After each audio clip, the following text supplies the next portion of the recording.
Someone said, how come my husband is intimidated by me? Number one, Amalek. Number two, if you are a strong woman, the solution to managing marriage, you don't have to marry you, is your choice. You are the one who said you want to marry. Do you? Yes. You are the one who said you want to marry. So if you want to marry, there's a price to pay to be married. Which means you can be a tigress and a lioness outside the house. When you get home, you become a kitten. Because there are no two heads in any organism that is not a monster. Let the man be the head of his home. You better clap because it's the truth. I've explained several times that submission is not obedience. There's a difference. Obedience is doing what you've been told to do, usually because you have no choice. Submission, Philippians chapter 2 verse 5 and to 9. It says, Jesus Christ being found in the form of God, thought it not robbery to be equal with God. That means he did not think equality with God was something he should grasp and take. But because he was God, he laid down his divinity and became a human being.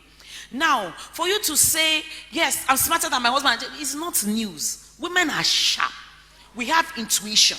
Which means while the man is still grasping to put the rational decision together, you have just looked at the body language of the person talking and you know he's lying.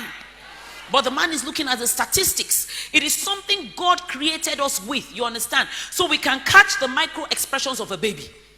Do you see? So when the baby says, you know the meaning. How come you know the difference between when your child is crying and he really means it and he's just acting up? Leave it, it's not right. When he cries some cry, you rush. Do you see what I'm saying? So we have an inbuilt thing. It's not something we're proud of, it's something we're given. It's a gift. Do you get what I'm saying?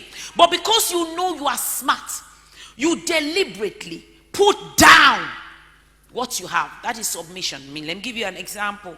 So if I say to my husband, I'd like to go to, I want to travel to America tomorrow, and I need him to buy me a ticket.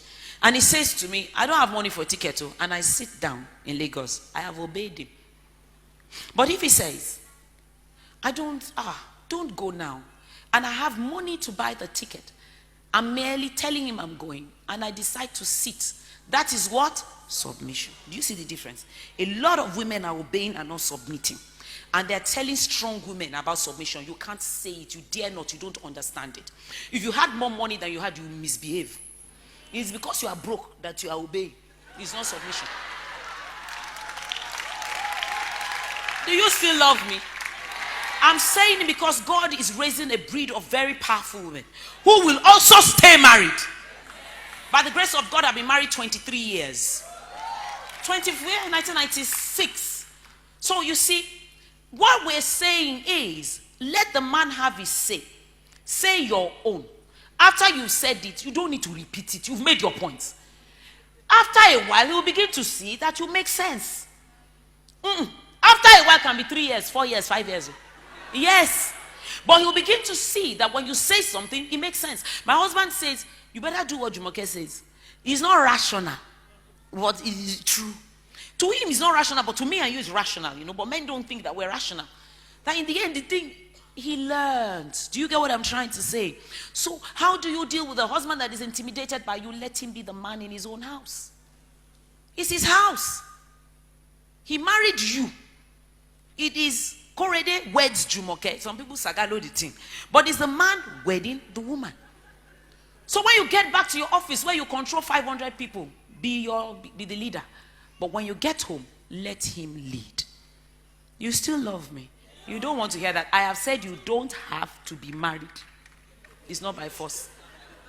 There's no law, thou shalt marry. It's not one of the 10 commandments. It's not. But you will hear our mothers say things like, only a fool stays married. Have you heard it before?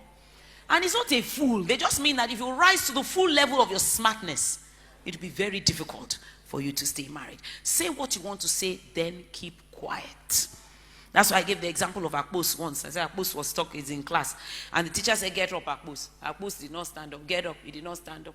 After a while, the teacher just took a whip, hit him. Pow! Akpos jumped up.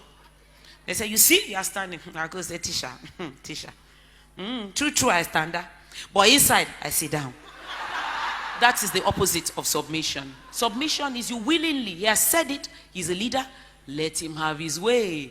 If it is good, he will meet it there. If it is not, he will meet it there. And you know what? God is behind the woman who is submitting. Oh, you're not alone. God is there with you. You know, because he knows you have incredible power. He's making you